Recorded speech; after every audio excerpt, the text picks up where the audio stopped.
Chapter 8, The Emergence of the Kshetras and their Devas. Om Shri Ganeshaya Namaha.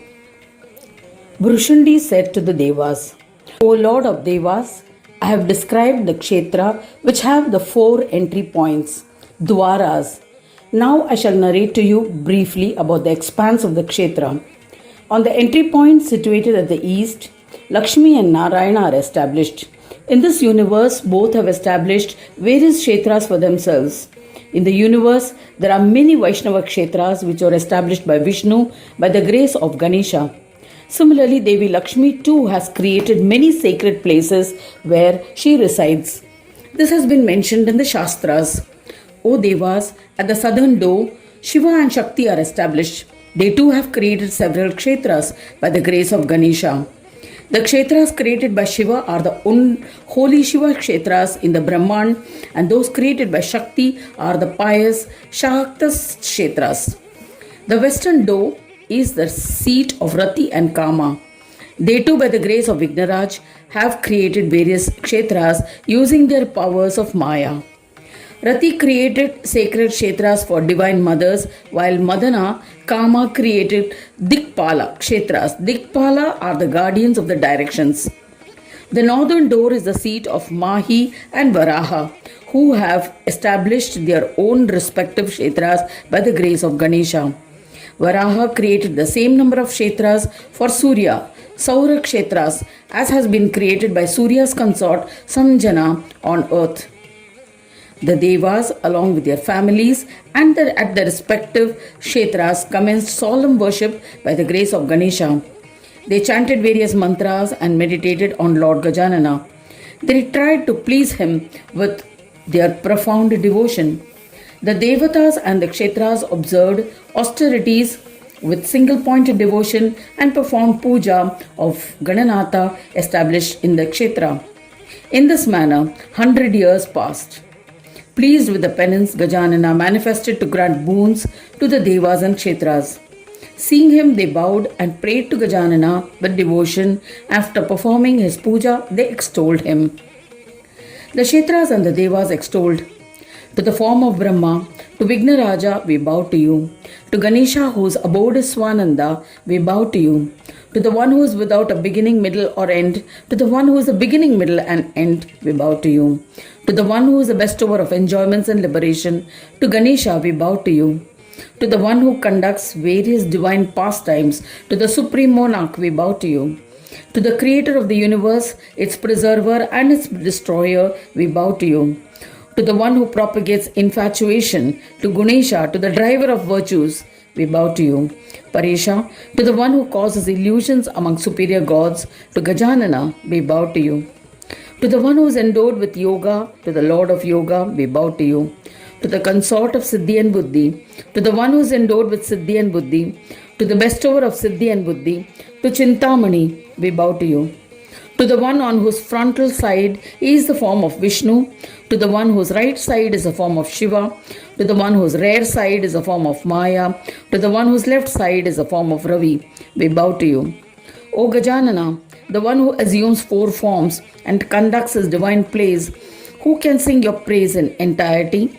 We are blessed by the darshan of Brahmanaspati Gajanana, the one who drives Brahmas, O Gajanana, the Supreme Lord, where even the Vedas and their Angas have fallen short in praising you. Then how can we extol you adequately? Therefore, we are only offering our pranams to you. After extolling thus, all the Devas along with the Kshetras bowed to him with devotion. Gananayaka was pleased with their devotion and penance. The one who loves his devotees and wanted to grant them a boon said to them, I am pleased with this sutra that you have composed and your devotion. Whatever may be your desires, I shall grant them. Anyone who reads, recites or listens to this stotra will be loved by me. He will be blessed with enjoyments and liberation, happiness, abundance of wealth and grains, sons and grandsons, and will attain siddhis and fulfillment. One who reads the stotra in my proximity will attain merits equivalent to those earned by visiting all the Kshetras. There's no doubt about it. Hearing these words of Ganesha, the Devas became overjoyed. They bowed to him and aloud with Kshetras said, O Gajanana, if you are pleased with us and are desirous of granting us boons, then grant that our devotion to you will be steadfast at your lotus feet. Please tell us why you have created us. Assign us tasks. We will perform as commanded. O Lord, grant us the place to stay in Swananda. There we shall worship you with devotion. O Eminent One, please impart knowledge about us. We will be subservient to you and worship you. Brishundi continued the narration of the legend, saying that a merciful Ganesha replied lovingly, I grant that Kshetras will be capable of bestowing the serving devotees the benefits of the deeds they perform in the form of dharma, wealth, desire fulfillment and liberation. Some Kshetras may bestow dharma, some others wealth, some may bestow desire fulfillment, and some others may bestow liberation.